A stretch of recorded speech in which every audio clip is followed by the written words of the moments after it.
batilemi ngambo na ngambo bakoluka se bomoi na ngai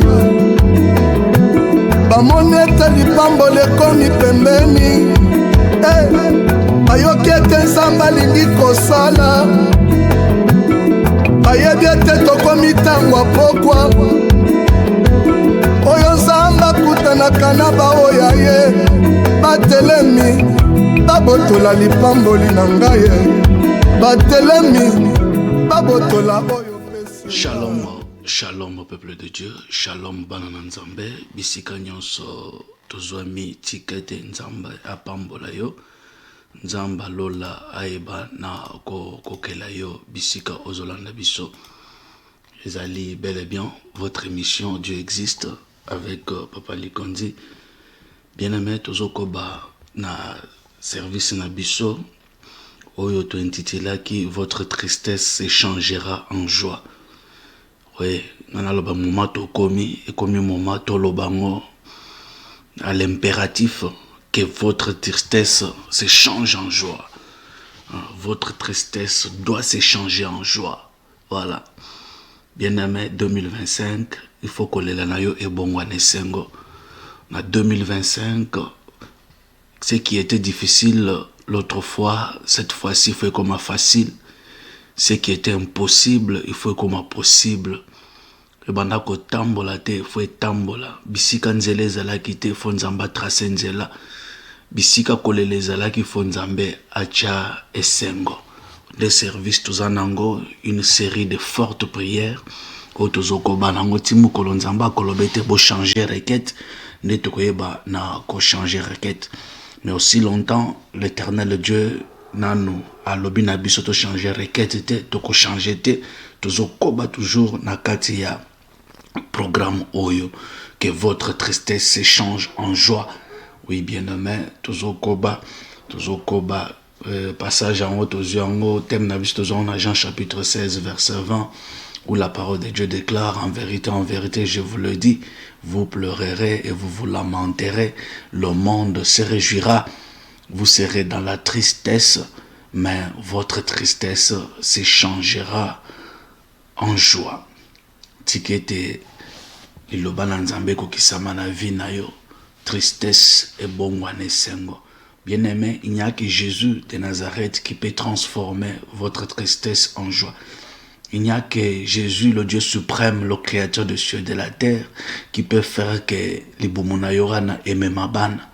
Il n'y a que Jésus-Christ qui peut faire que Yozo Mikanda Namboko Zawan.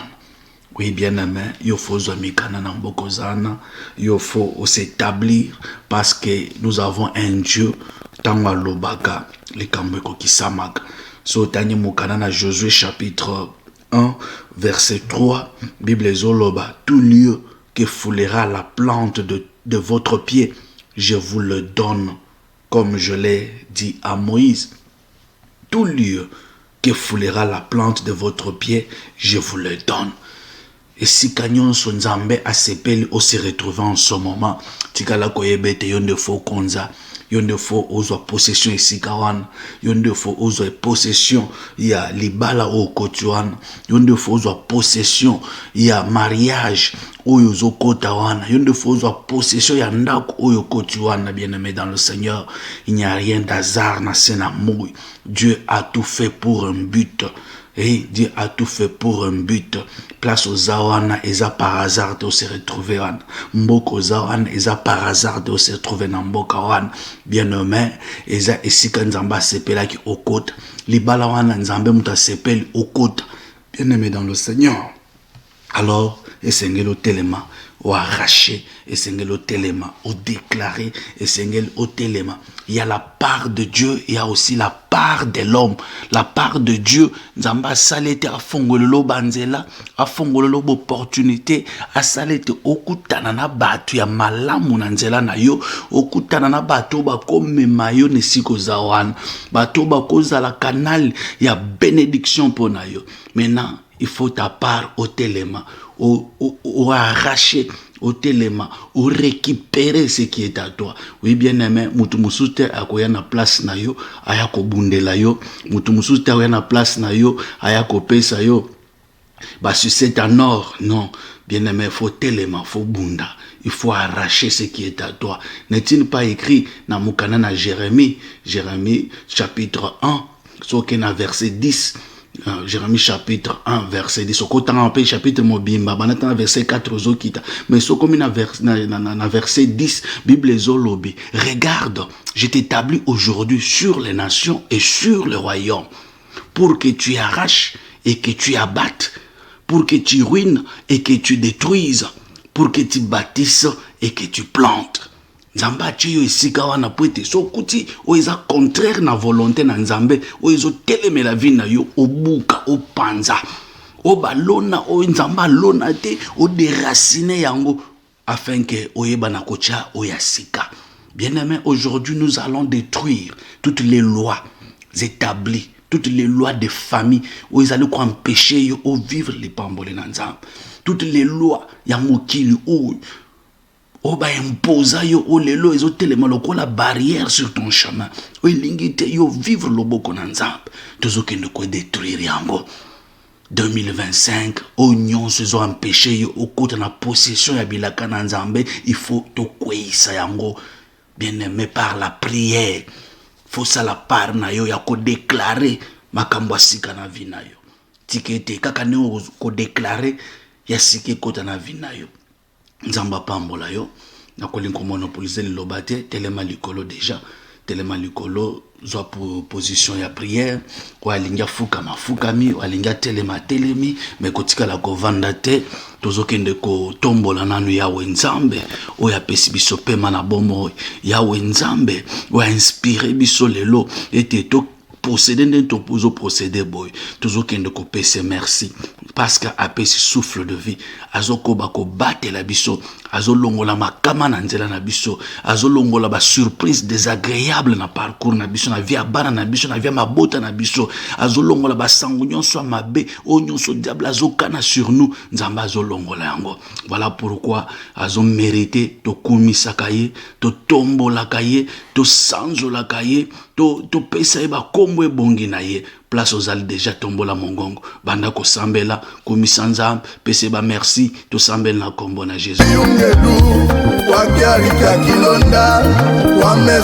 Nzambo asalaka makambo elekelaka bato na ye pa na yo mokeli na lola na ye ko pambola kombo na yo na ye ko tombola kiti na yo.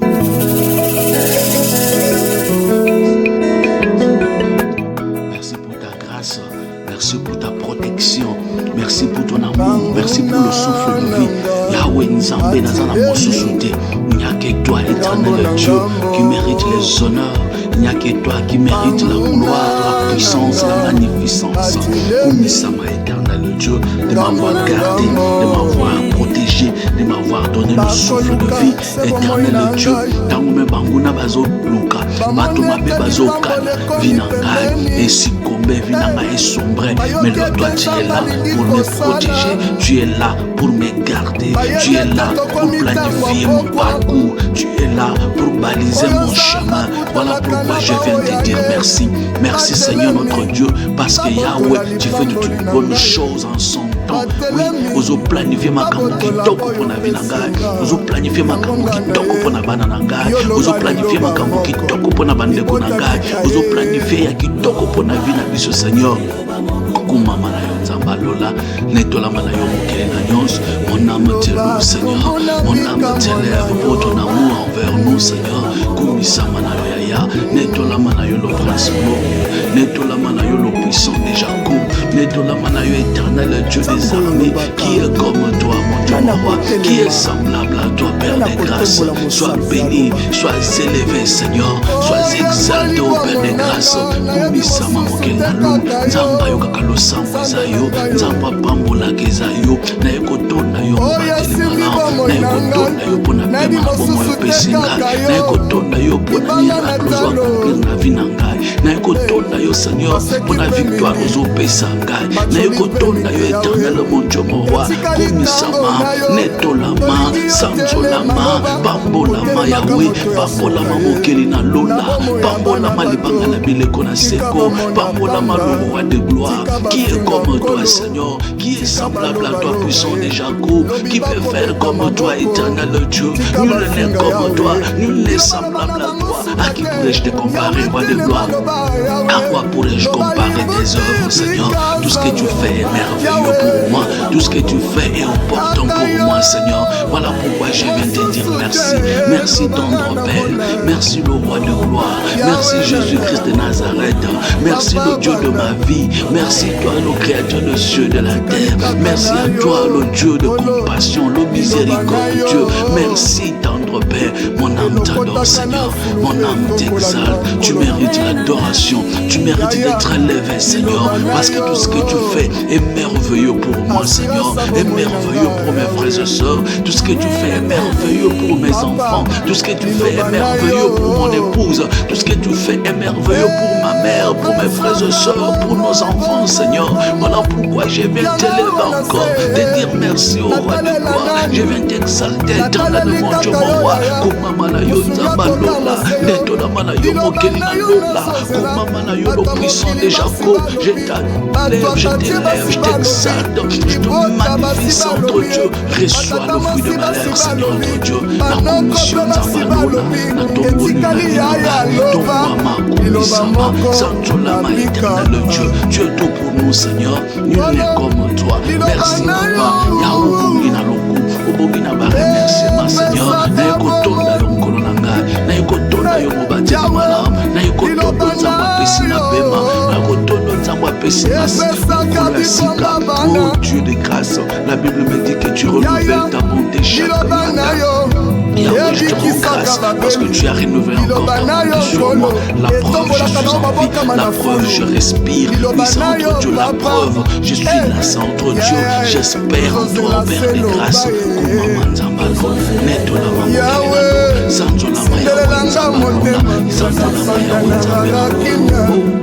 talatata na nsima okomona libota na nga na pasi bazozela rara yo yaya baleki yaya baleki bazozela yo bikomba bazolela se loboko na yo loba liloba moko basimba bamona bikamwa na yo bayebi yo te bayeba yo yolobaki okotia bokeseni na babaselaka yo na babayebi yo te tala ntina tokolelaka butu mpe moi yaka Yesu osunga libota no yaka yaya Oui, bien-aimé dans le Seigneur, la ligne avant toute chose, tozonga na makolo na nzambe, avant de changer requête, to kota na ba supplication mususu, na lingi nano, tozonga na makolo na nzambe, to bongisa na nzambe. Oui, bien-aimé, kati na biso ya une puissance oyo botama oto botama nango oyo diable linga toujours ko imposer biso, c'est la puissance du péché. David azolobete, je suis né dans le péché, engendré dans le péché. Oui, to botami na kati na masumu, to botami na kati na baboti peut-être ba yebaka nzambe te, to botami na kati na ba famille ba honora nzambe te. Bien-aimé, toujours subir ba conséquences ya ba réalité mususu biso moto tikala ko salate to zonga na makolo na nzambe to se conformer na ye to senga ye ngolu na ye la compassion de Dieu sur nous babenga kayo le Dieu compatissant un Dieu lent la colère riche en bonté ozozonga na makolo na ye yebise Seigneur na nina appartenir na yo pardonne mes indifférences au Père pardonne mes transgressions pardonne mes souillures la suira makanisi ezala na kanisa ki makambo mbindo ezana bimisa ki na monoko na nga maloba mususu o esepelisi bonzambe na oto kendaki kwa triste le Saint-Esprit yango na ye pa na yo nzamba lol pardonne-moi purifie-moi sanctifie-moi Yahweh sanctifie-moi bien-aimé notre Dieu est saint et sengeli tango toza na présence na ye to mi mesurer que toko kanyi pe toko kipe ko telema liboso na ye koloba. Bien-aimé, il faut se conformer. yebisa nzambe asokola yo, a purifier yo, a sanctifier yo, a longola mbindo nyonso eza kati na yo, a limbisa masumu na yo. Il est le Dieu quand il pardonne, il oublie. Tu vois, chaque fois que au il y a un péché qui te revient toujours dans le pensée. Il y a un péché qui revient dans tes pensées. Peut-être au salon il y a des années, mais chaque fois ça te revient dans les pensées. C'est le diable qui veut te semer la culpabilité. Tout ça pour une barrière, ou comme si Dieu ne te connaît pas, comme si Dieu ne t'écoute pas. Yebisa Nzambe, pardonne-moi, purifie-moi. Longo lambindo liboso nanga. Longola le sumo liboso nangai. Comme David disait que mon péché est constamment devant moi. Yebisa Nzambe nkolo le sumo oyo ezo persister na ba pensée nangai. Longola yango limbisa ngai, purifie ngai, makila na yo esokola ngai, nazala petwa to sambeli na kombo na Jésus-Christ. Alléluia. Kanisa ta kanisa. Dieu. Tu es le Dieu qui pardonne les iniquités. Tu es le Dieu qui pardonne le péché, c'est entre Dieu. Tu es le Dieu qui pardonne le péché, Père des grâces. Tu es le Dieu qui pardonne les iniquités. Mokota yepana yo azonga denga yaki. Mokota pesa yo confiance, Père des grâces. Azonga denga yaki. Mokota ya epana yo azonga na mikumba. Éternel mon Dieu, mon roi. Je me rappelle, mutu nyonso akutana na yo. Mutu nyonso ya na présence na yo. Ndaku nyonso Yesu yo kota. Yahweh ochange langage ya bato. Babeli babika. Bakangami bakangolama. Babibembe c'est quoi? Voilà pourquoi nous avons confiance et pas na yo. Que éternel le Dieu, tu es le Dieu capable de transformer ngai.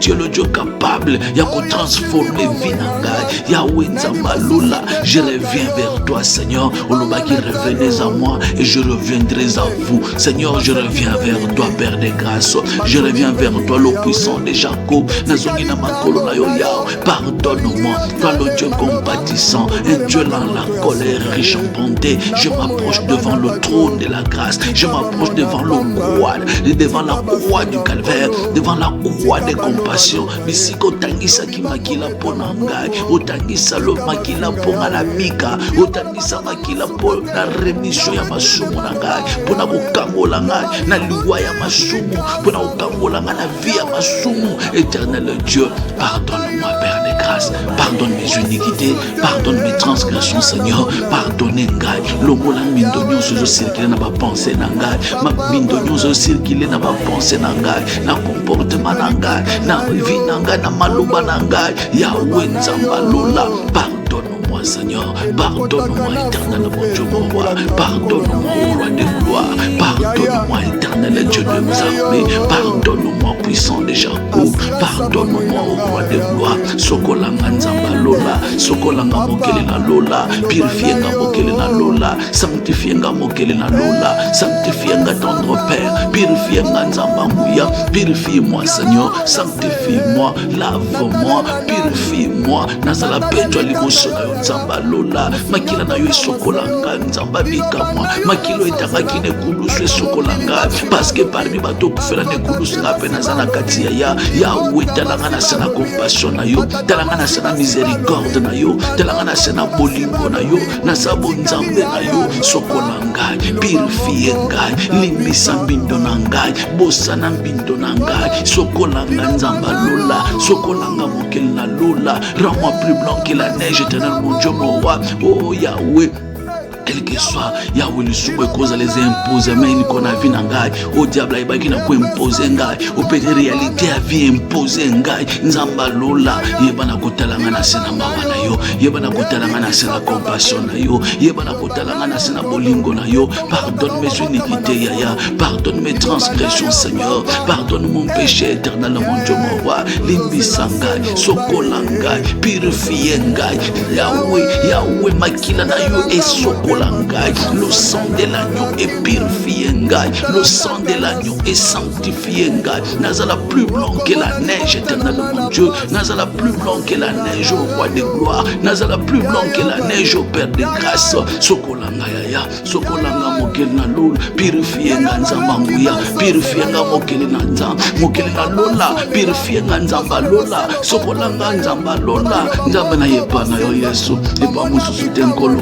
nyaketwa ki ala la capacité de me laver, de me purifier. Yahweh, de m'accepter. Yo kakanza, bisika mokile boyinga yo kondimanga. Yamona yepana yo boya kamutute, oboaka kamutute, Seigneur. Na yepana yo avec conviction, Seigneur. Yahweh, sokolanga.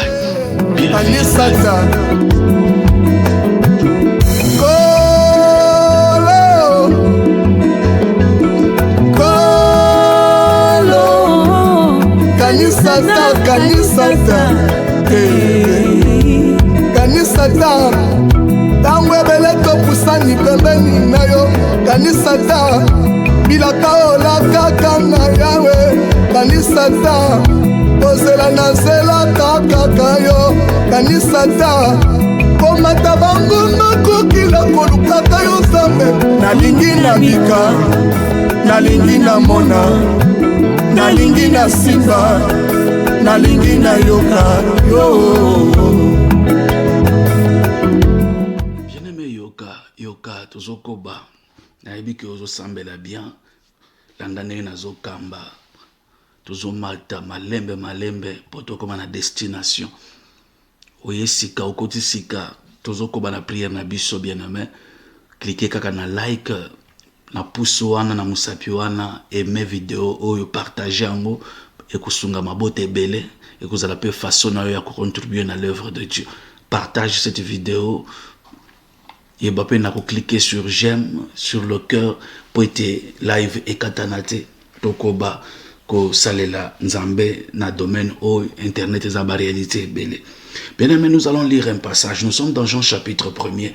La Bible dit au commencement, on a verset 1 au commencement était la parole et la parole était avec Dieu et la parole était Dieu. Elle était au commencement avec Dieu. Toutes choses ont été faites par elle, et rien de ce qui a été fait n'a été fait sans elle. En elle avait la vie, et la vie était la lumière des hommes. La lumière, lui, dans les ténèbres, et les ténèbres ne l'ont point reçue. Il y eut un homme envoyé de Dieu, son nom était Jean. Il vint pour servir de témoignage, pour rendre témoignage à la lumière, afin que tous crussent par lui. Il n'était pas la lumière. Il n'était pas la lumière, mais il parut pour rendre témoignage à la lumière. Cette lumière était la véritable lumière. Alléluia. Verset 9. Cette lumière était la véritable lumière qui, en venant dans le monde, éclaire tout homme. Qui, en venant dans le monde, éclaire tout homme. Bien-aimé, cette lumière dont on parle ici, c'est Jésus-Christ de Nazareth, ton Dieu, ton roi. C'est lui la véritable lumière qui, étant venu dans le monde, éclaire tout homme. Cette lumière était la véritable lumière qui, en venant dans le monde, éclaire tout homme. Quand Jésus est venu dans le monde, c'est pour éclairer ta vie, bien-aimé, sans tenir compte de ton origine, sans tenir compte de la famille dans laquelle tu es sorti, sans tenir compte des parents par qui tu es venu dans le monde, sans tenir compte de ce que tu avais fait dernièrement, sans tenir compte de ton péché, sans tenir compte de ce qui pèse sur ta conscience. Mais la Bible dit, étant venu dans le monde, lui qui était la véritable lumière, étant venu dans le monde, c'était pour éclairer tout homme. Laisse que Jésus puisse t'éclairer, bien-aimé. Prière tozo sala, ezake nzamba lola a éclairé vinangai. Ténèbres et longwa na bomo inangai. Molimu na nzambe nde vanda kati nangai. Bien-aimé, là où il y a l'Esprit de Dieu, il y a la lumière. Là où il n'y a pas l'Esprit de Dieu, il y a les ténèbres. La Bible dit que c'est lui qui... Si quelqu'un n'a pas l'Esprit de Christ, il ne lui appartient pas. Donc, elle doit appartenir à la ténèbres. Mais celui qui appartient à Christ a la lumière en lui. Parce que Christ, c'est lui la véritable lumière. Tu invites Jésus na katina vinayo. Yebi sankolo, yako vanda katina ngai. Toi le Saint-Esprit, toi le véritable, yaka véritable lumière, yako éclairer vinangai. Éclaire ma vie. Là où les ténèbres avaient dominé, je souhaite que toi, oui, on dominer cette fois-ci. Bisika kindoka famille dominaki Yesu yonde yaka o dominer le kona vinangai. Yonde yaka obundela ngai. Yonde yaka oeklere banzela na ngai. Yonde yaka molili elongwa na nzela na ngai.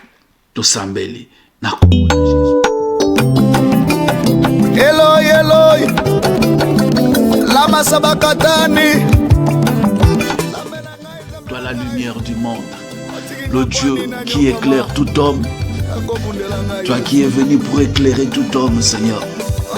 Naheli boso na yo nzamba lola. Nahekolele pa na yo nzambo éclairer vinangai, ou éclairer banzela nangai, ou éclairer bomoi nangai. Bisika ténèbres comment il dominer nzamba lola na lingine yo dominer. Toi la véritable lumière. Toi qui éclaires ma vie, qui éclaire mon âme, éclaire mes pensées, éclaire ma vie, Seigneur. Éclaire mon âme, éclaire mes pensées, Seigneur, mon Dieu, mon roi. Yako éclairer vie nangai, mon Dieu, mon roi. Yako éclairer banzela nangali bangala bile kona seko. Yako éclairer libota nangai. Yahweh bisika ténèbres dominaki et imposa qui biso ba réalité mususu ko tozo vivre, tozo miyebate. D'autres réalités qui pèsent sur notre conscience, des réalités qui pèsent sur ma conscience, des réalités qui pèsent sur la conscience de mes enfants, des réalités qui pèsent sur la conscience de mon foyer. Éternel Dieu, il n'y a que toi, ô Père de grâce, qui peut éclairer, il n'y a que toi qui peut dissiper cette ténèbre. Car la Bible dit que la lumière étant venue dans le monde, cette lumière a chassé les ténèbres. Yahweh qui donne la vie nangai. Cher Saint-Esprit de Dieu, Yako vanda katina vie nangai, Yako fungule nangai, Yako vanda katina vie nangai, molili etika vie nangai. Molili etika bobo inangai, molili etika libota nangai, molili etika âme nangai. Seigneur mon Dieu, na eliboso na yo, que les ténèbres elongwa na parcours nangai, que la lumière luise, que la lumière luise. La Bible dit que molili elongwaki tango yo kitina moki. Toi la véritable lumière, toi la véritable lumière, toi la véritable lumière. Toutes choses ont été faites par toi, toi la véritable lumière. Oh Nzambalola. C'est toi la vie, la vie, la vie et la lumière des hommes. Tu es la vie et la lumière des hommes. Tu es la vie et la lumière de mon foyer. Tu es la vie et la lumière de mon foyer. Yaka nzambalo, yaka mokilinalo, yako vandakati na vinangai, yako éclairer banzela nangai, yako éclairer nzela nangai, yako longola ténèbres na vinangai, Yahweh.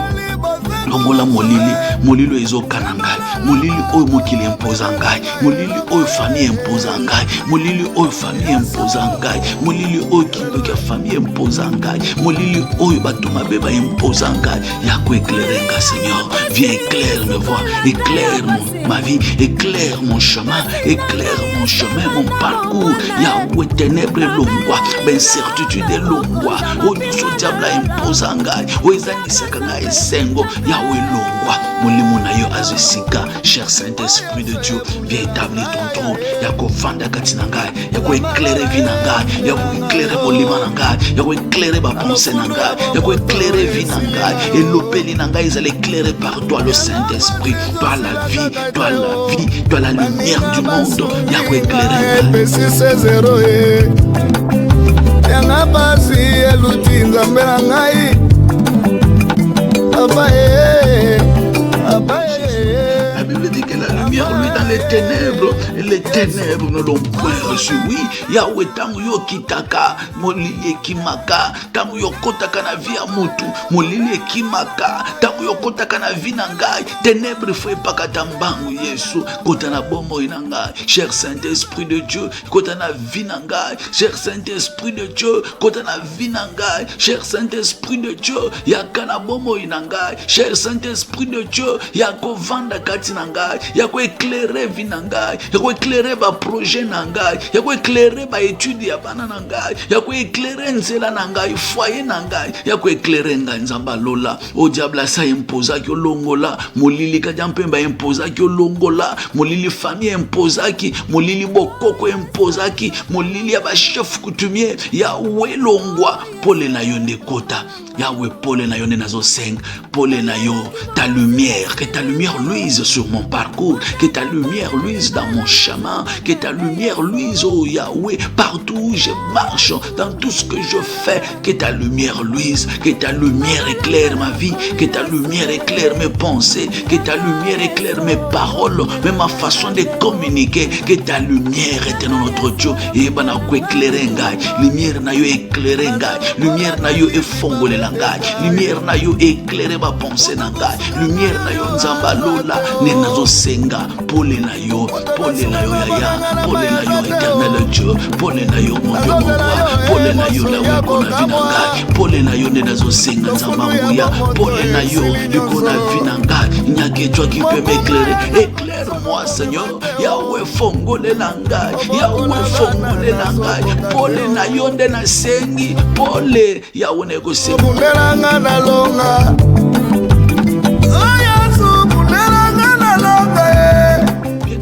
sambe lozo ebisa nzambe o nyonso diable asa imposa ki ngai vie instabilité ba imposa ngai likambo nyonso elelisaka yo o ezangisaka yo esengo nzamba lola akangola yo nzamba lola a délivré yo soki basi bakotisa yo na boloko moko spirituel, une prison spirituelle et condamna yo bakanga étoile na yo, bakanga chance ya vie, bakanga mariage, bakanga esengo, bazo troubler même démarche no ba mikanda, bazo troubler que toujours okutana kana ba incompréhension au vivre le boko na nzambe te. Tu invites le roi de gloire, yebisa nzambe nkolo, seul je ne peux rien, mais avec toi je ferai des exploits. Yahweh kota likambo na ngai, Yahweh kota dossier na ngai, Yahweh pesa nga victoire, bundela bana na ngai, Yahweh mets-toi dans mon dossier, Yahweh somba yango ekoma ya yo, likambo na ngai ekoma ya yo, likambo ya bana na ngai ekoma ya yo, délivre mon âme, délivre ma vie, oriente mes pas, dirige mes pas, Yahweh nazana posa esengo ezonga, nazana posa miracle kota, nazana posa 2025 na sepela, na raconter ba bienfait na yo,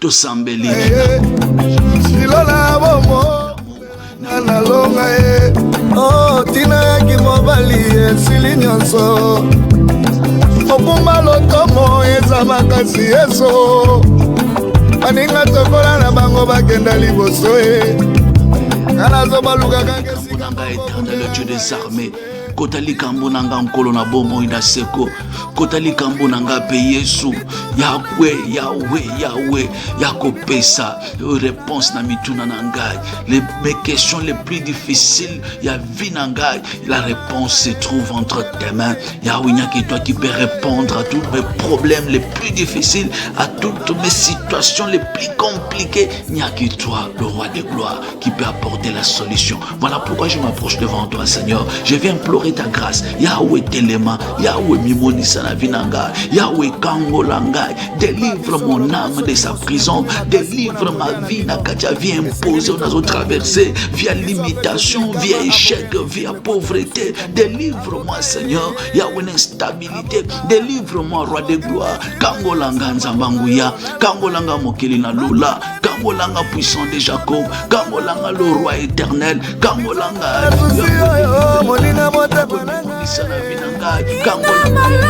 Molinga motema Oya kamoto te nzamba gaso obata biwate mokonza mapinga na lolo Nzambe moki obongwanite éternel Dieu, obongwanite puissant de Jacob, obongwanite le roi de gloire, oza nzambe oyokaka losambo ya bato yaona eliboso na centre Dieu. Délivre-moi Père na vie nyonso ba imposa ngai, vie instabilité, Yahweh kangolanga Seigneur notre Dieu, na vie servitude,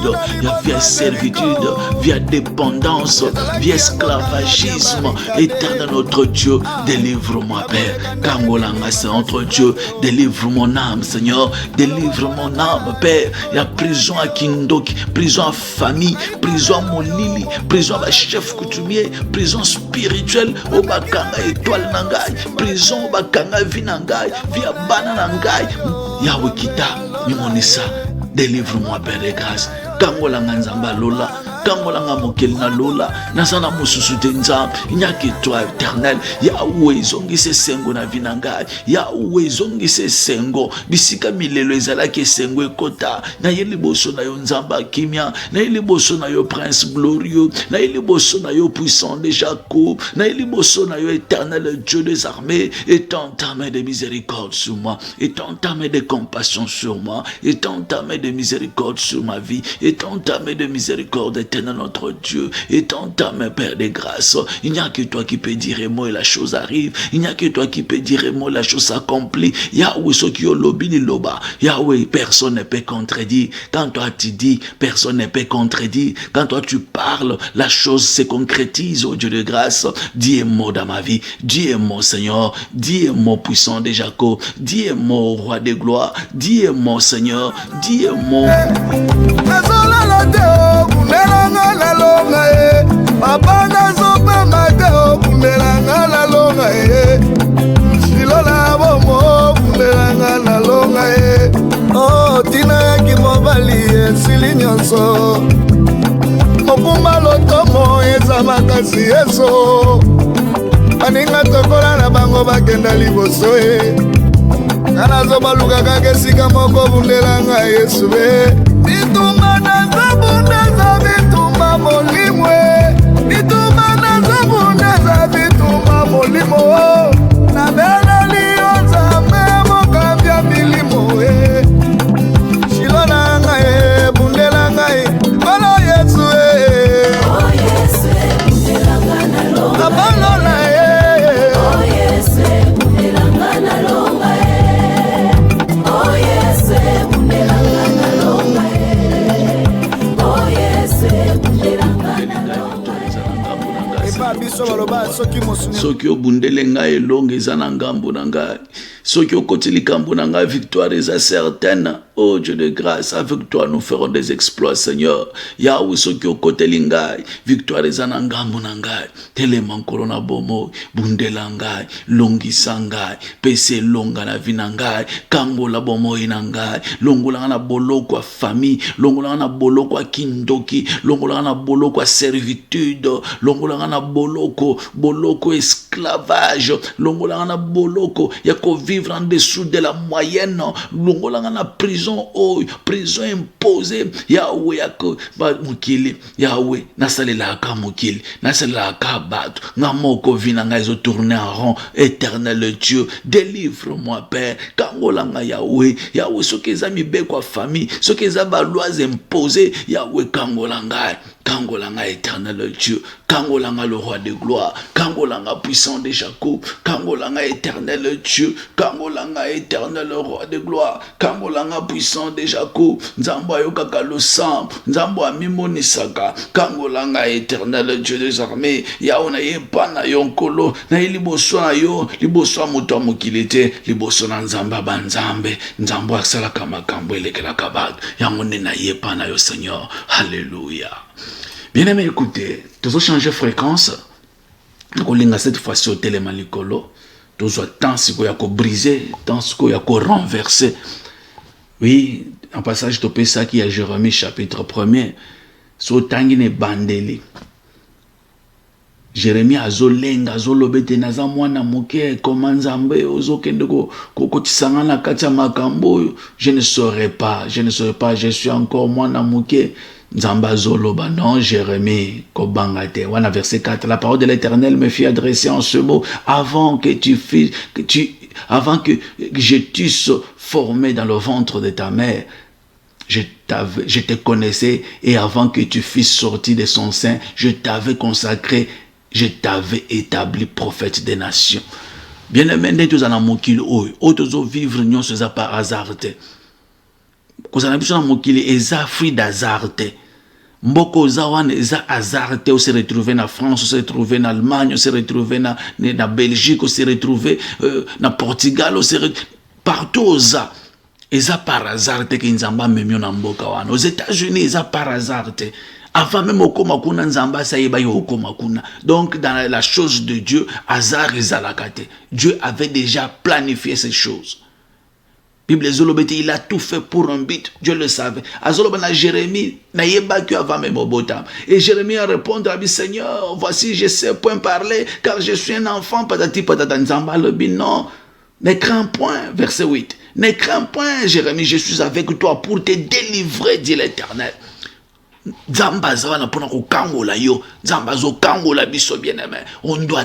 On doit déclarer cela. Kobange lokote.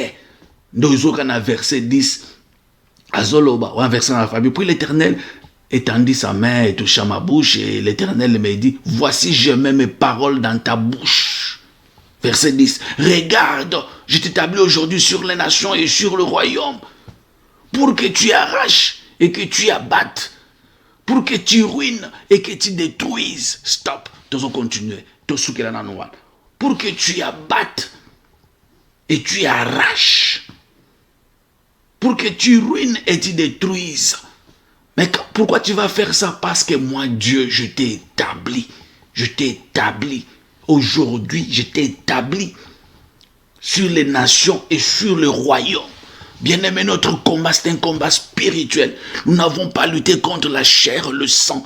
Tellement likolo. Tozo buka ba royaume ya molili.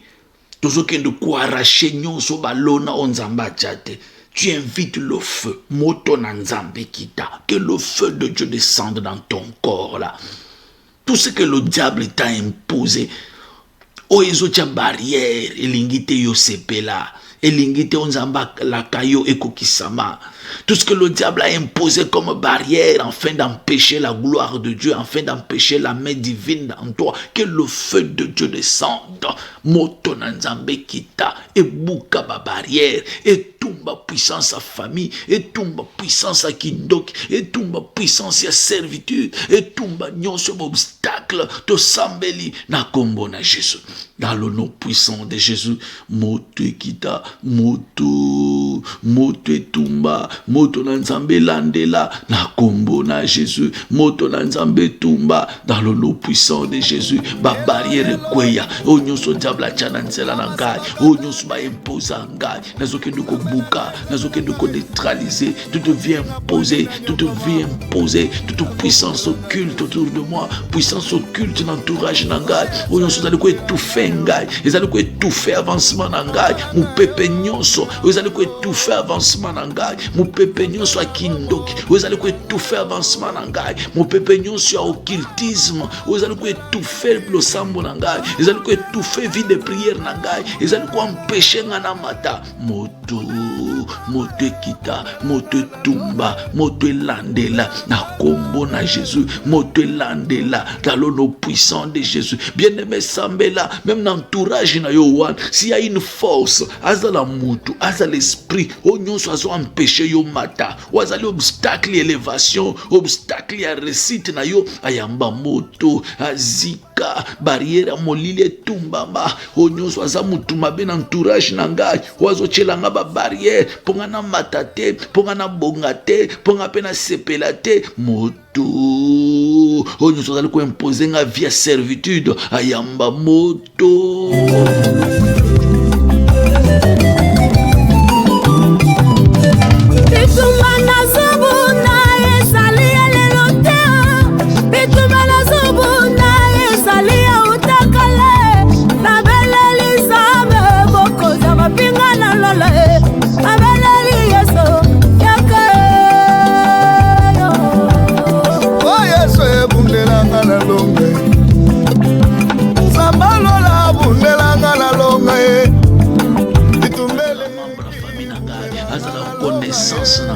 Azala collègue na ngai, azala colocataire na ngai, o nyonso ayebike telemaka pona kokoma ko dirigeant en barrière, wa telemaka pour me combattre, pour m'étouffer, moto tumba, moto landela, moto zikisa, misala na bango eleka na moto na nzambe, misala na bango eleka na jugement ya moto na nzambe, dans le nom puissant de Jésus, le feu de Dieu, le feu du Saint-Esprit, le feu de l'Éternel Dieu, le feu de Voran, le feu de Dieu, et qui te panza, le feu de Dieu, et qui te landela, le feu de Dieu, et qui te panza, na kombo na Jésus, moto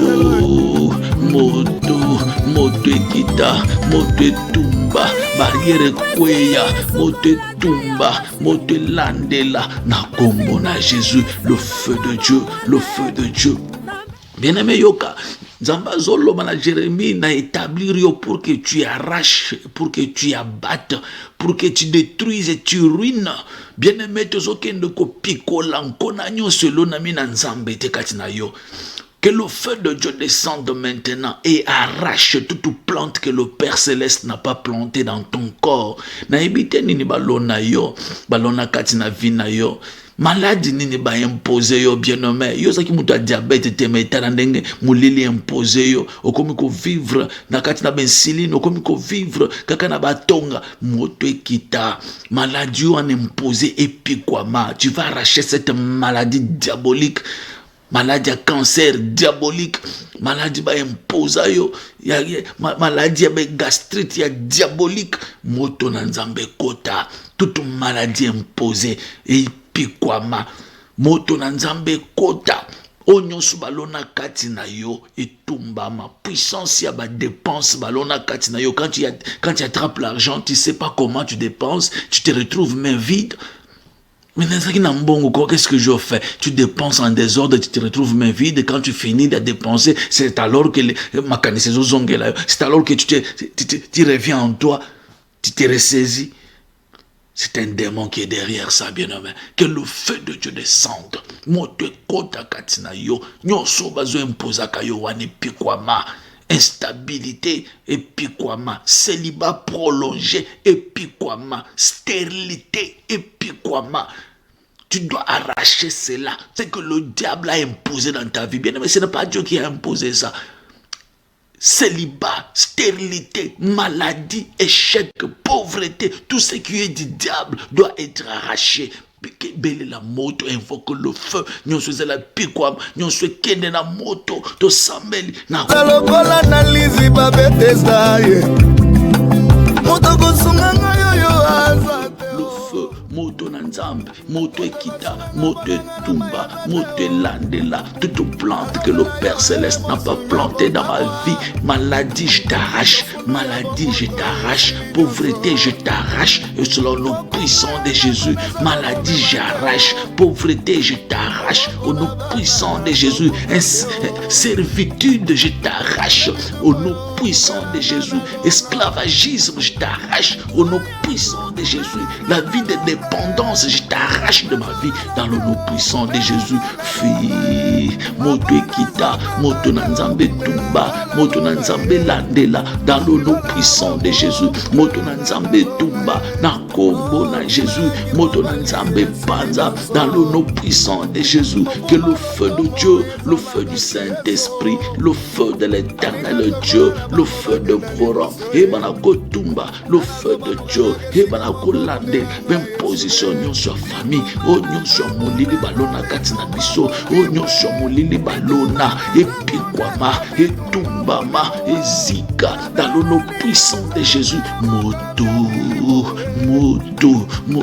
kota, moto tumba, moto panza, dans le nom puissant de Jésus, que le feu de Dieu, le feu du Saint-Esprit, et panza nyon sur balona katina ngai, maladie pikwama, maladie à famille, maladie héréditaire, et banako tumbama, maladie héréditaire, et banako tumbama, na kombo na Jésus, le feu de Dieu, le feu du Saint-Esprit, le feu de l'Éternel, le feu de Voran, et banako tumba, le feu de Voran, et banako lande, dans le nom puissant de Jésus, maladie chronique, na vie à bananangai, maladie chronique, na vie à masinangai, maladie chronique, na vie à maman à biso, et à moto, et zika, et pikwama, dans le nom puissant de Jésus, que le feu de Dieu descende, que le feu de Dieu renverse, que le feu de Dieu détruise tout ce qui est du diable, tout ce que le monde des ténèbres m'a imposé, et yamba moto, et zika,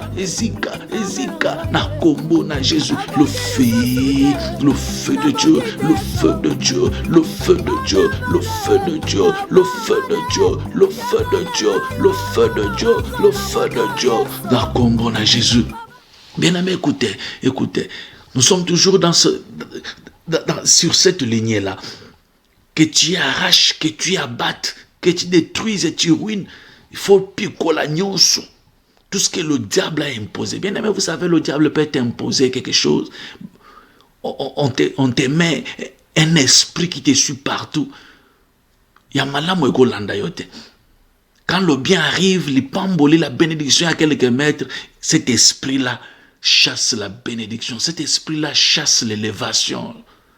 Cet esprit-là ne veut pas sentir l'odeur d'argent. Son bon esprit ne faut repousser en musique. C'est pour ça que tu invoques le feu dans ta vie. Puissance nous soit contrôle. Au balona katina yo, elandela kayo. Nous au moins so kika ya malamu elinge ya boy. On t'inspire quelque chose. Tango zo bimbisa ngo boy et baby sima solo. Baby sima solo. Quelqu'un voulait te donner des millions. Malamu okopé makambo changer donc je te promets tu viens prochainement. Mais tu étais dans le petit carré là où tu pouvais sortir avec une centaine de milliers de dollars. Mais aux ozonga maboko pamba parce qu'en toi il y a une puissance qu'on a placée. En toi il y a un esprit qui te poursuit. Il y a un esprit de contrôle qu'on a placé en toi. Il y a un émetteur qu'on a placé en toi. On te contrôle, on te téléguide partout. Même à distance, on sait te localiser, on sait arrêter le processus de l'élévation, on sait arrêter la bénédiction, repousser la bénédiction. J'aimerais que le Saint-Esprit descende maintenant, que le feu de Dieu descende maintenant dans ta vie. Tout esprit de contrôle de famille, esprit de contrôle qu'on a imposé dans ma vie, même dans la connaissance, ex moko ozalaki naye donc achayo esprit moko na nzoto partout où tu passes il te contrôle. Moi yo côté la mariage a bien zate, moi yo simba li pambo les zate parce qu'il est jaloux de toi, place à Zali parce qu'elle est jalouse de toi là où elle est. Aboaka esprit moko, même par des paroles prononcées à distance, toi la bénédiction ne peut pas te suivre. Toi tu ne peux pas entrer dans le mariage. Toi tu ne peux pas bénéficier de la bénédiction. J'aimerais que tu invoques le feu. Motonanzambe kita. Le feu du Saint-Esprit est détruire. Puissance y a contrôle. Puissance y a surveillance. Nous sommes même na commettre ba erreur na vie. Que le feu de Dieu descende. Tout esprit d'erreur. Tout ce que le diable a placé en moi, mauvais sort lancé contre moi, toute parole prononcée contre moi et qui détruise ma vie, je vais arracher, je vais détruire, je vais ruiner cela par le nom puissant de Jésus. To sambeli na kombo na Jésus. Moto, moto, moto, moto, moto, moto, moto, que le feu de Dieu, moto na nzambe kita, moto na wenzambe lande, moto na wenzambe tum, na kombo na Jésus. Talanga yo na ye, solution na nga ya suka, ezakaka mobele pa na yo, otikanga te. Rendez-vous ya balongi, mabolongo, rendez-vous ya ba héros losambo.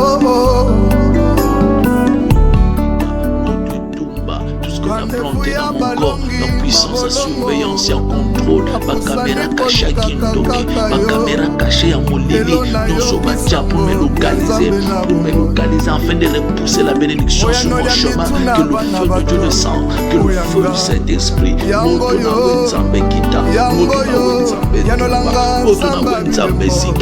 dans le nom puissant de Jésus, le feu, moto kita, moto tumba, moto panza, obstacle nyos balona, nzoto nanga, vous allez empêcher les pamboli, nyos balona ya contrôle dans mes pensées, moto kita, moto tumba, esprit à contrôle, esprit à surveillance, nyos baerero balona katina kati, ya pamboto, ezika, dans le nom puissant de Jésus, dans le nom puissant de Jésus, que le feu de Dieu descend, moto kita, vous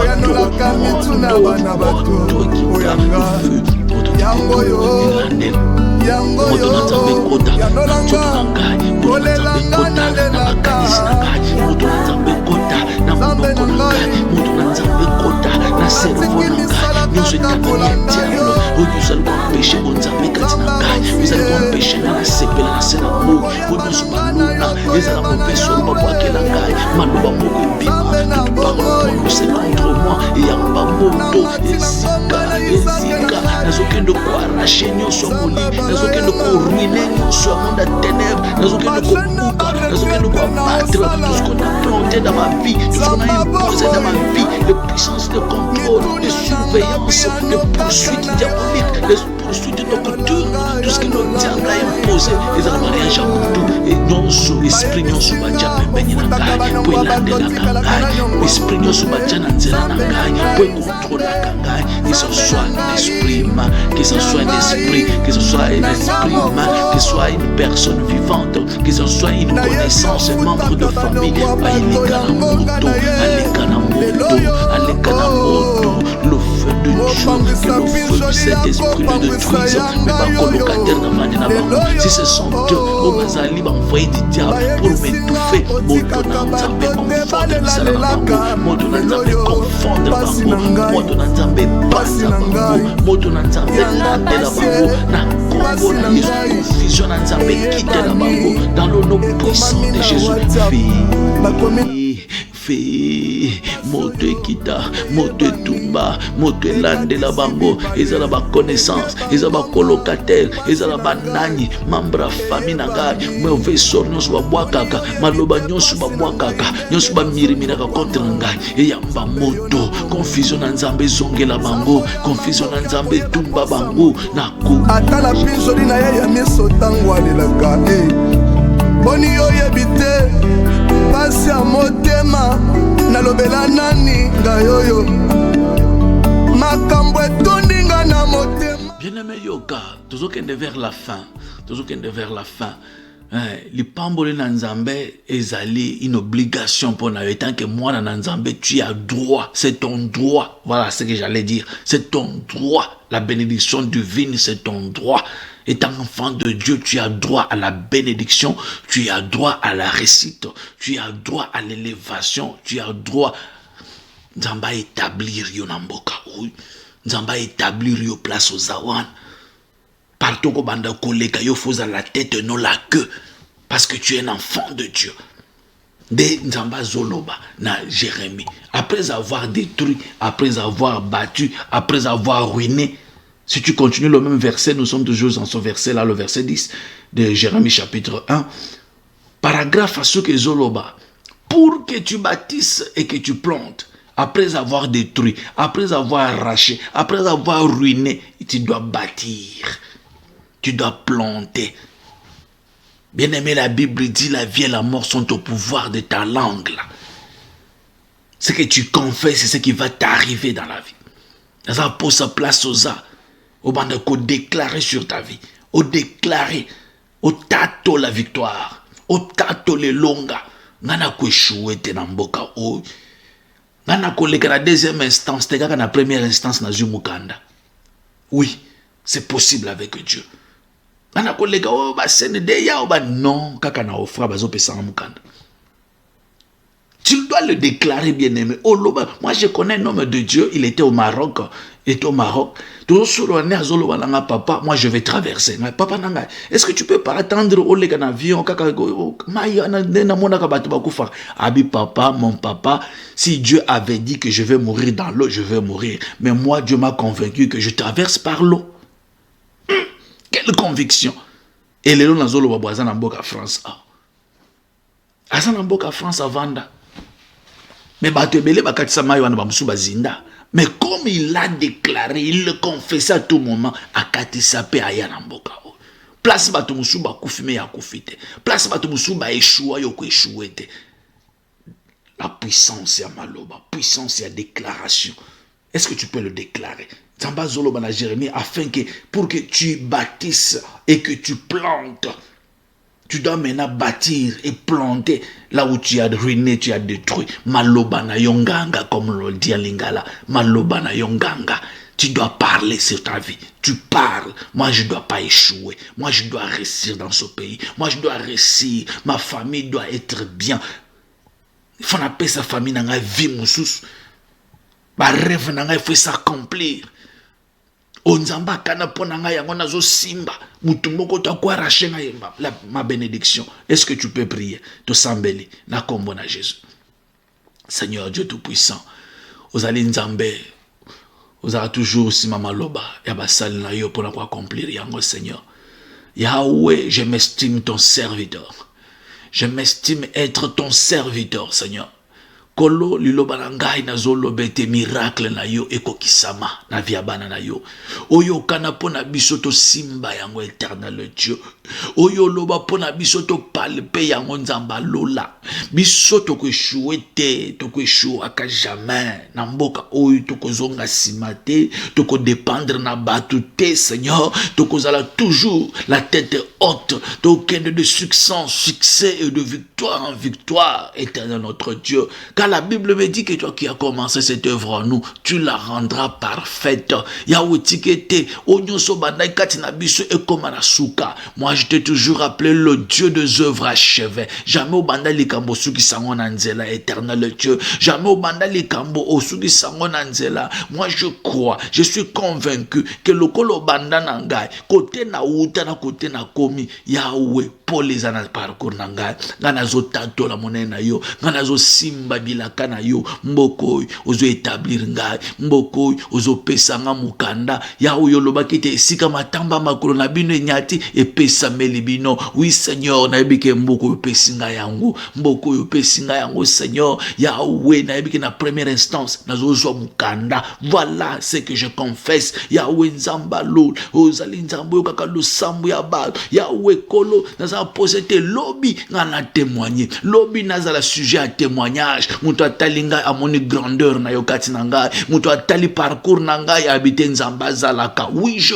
crois en toi Seigneur, je crois en miracle, je crois en puissance, je crois en élévation. Nzamba lol, loba liloba, nzamba lol, oza nzambe nanga. Échec na sala alliance na yote, échec na yokana na yote, pauvreté na yokana na yote, pauvreté to signer alliance te, pauvreté to signer boyokani te.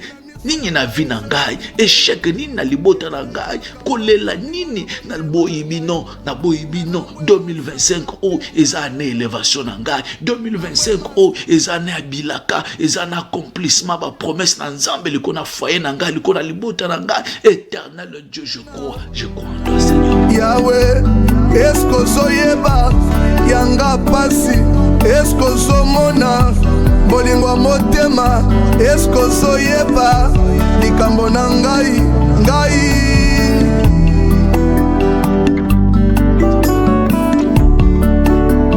olelanga na lelaka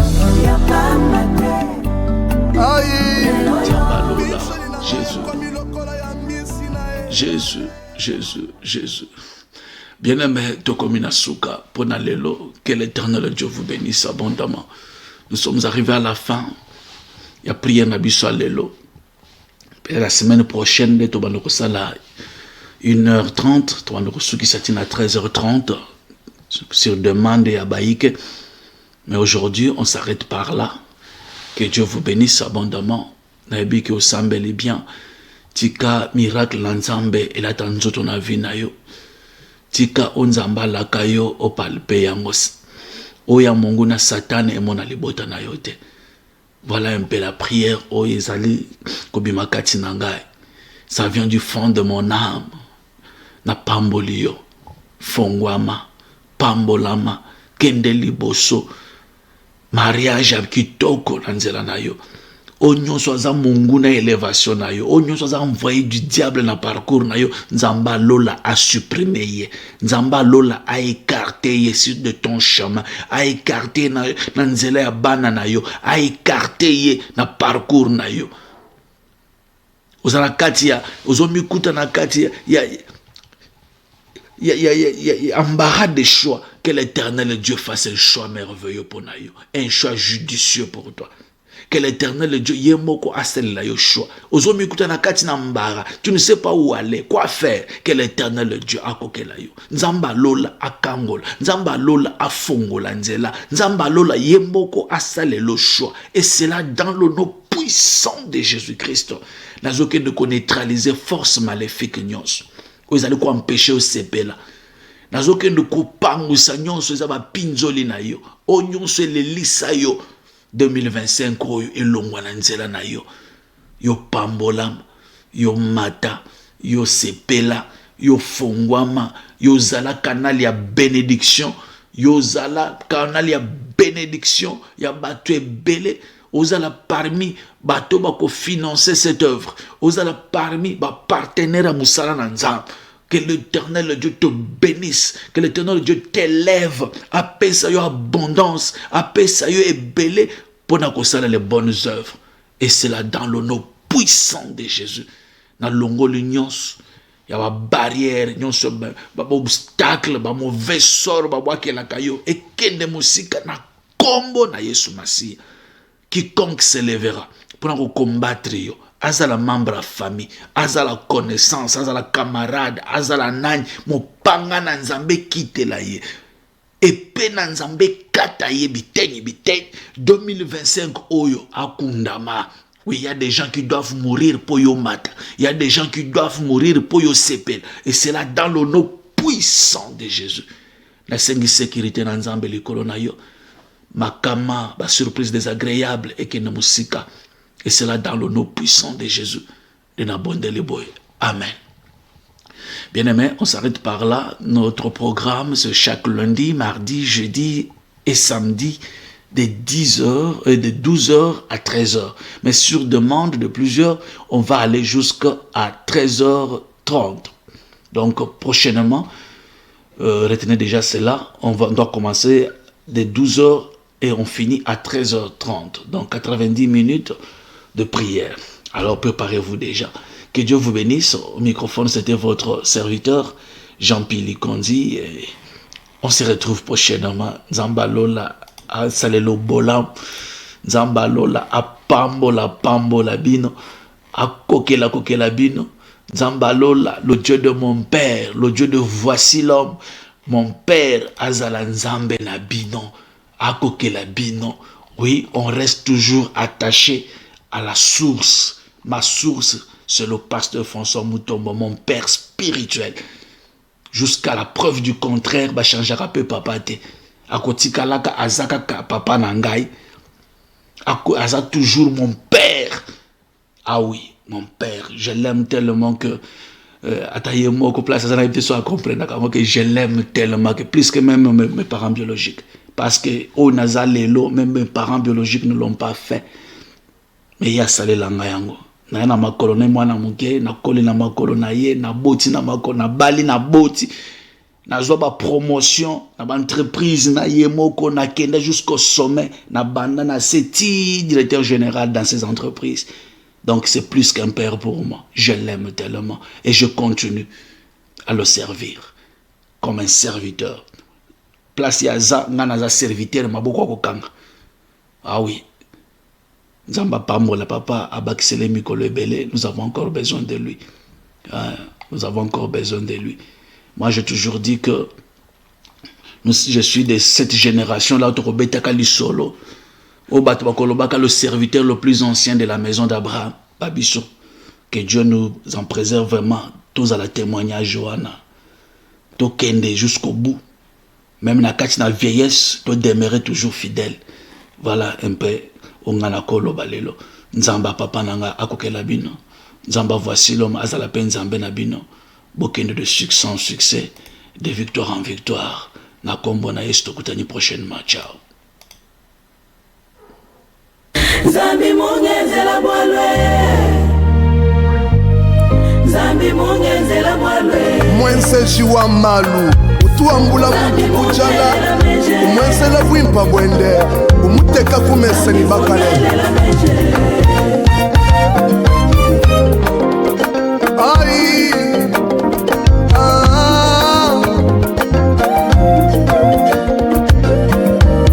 Zambi mungenzela bwalu Zamila iwani wangenzela bwalu Zamakana ngenzela bwalu Umfachi mwele la menji Zambi mungenzele Wanyimema kaya Mulu makaya ngenze divwalu Chamila ya ngenze divwalu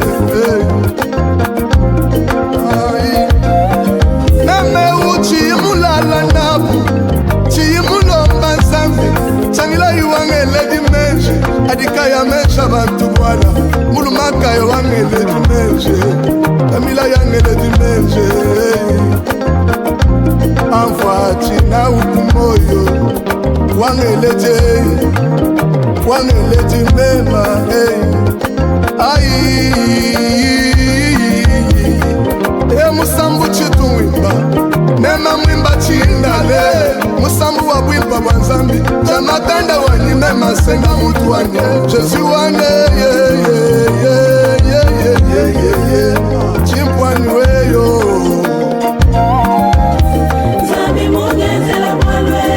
Papa Likunzi RTVH Zambi omutombo vasino makimu kwenzela kokubwalwa Patrick Mukeba Wimpa Wanzambi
Kia kilonda Wamesu walumimi Wamakasabudia mudia mitako Senda wane Kabo mushalaka ya mema Nema chini musafi Wamujulwe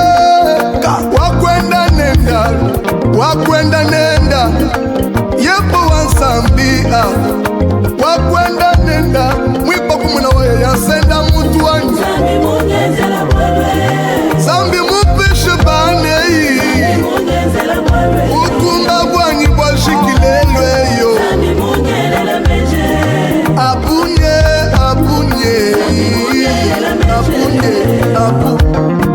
Mutu musumbula kujalan Kaini wa mweda dimensi Nefivo shetu kule depar Kaini wa mutangi dimensi Zambi wa mweda dimensi Mwata wangu Chilo wa mweda dimensi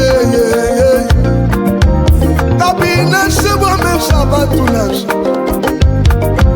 Nasha disambi la densa toma bila iwani Kumi kuna mibanda to mweda maiwani Shada utuensa muchiba jenda Chumbu shaba vela kujala Babawa Lelo una mweki kubantu Mude tochi Umanyenu atamidi meswe vatisa Wamujule Wamela di menche Chilumbai Wandeshe chinange Jabu Zambe Alushiba shadi kubune Yes Zambi monyele la meje Wachendelela Lami wa moyo wani Lami wa bana betu Unazela wane Zambi amele di meje Apotre Stéphane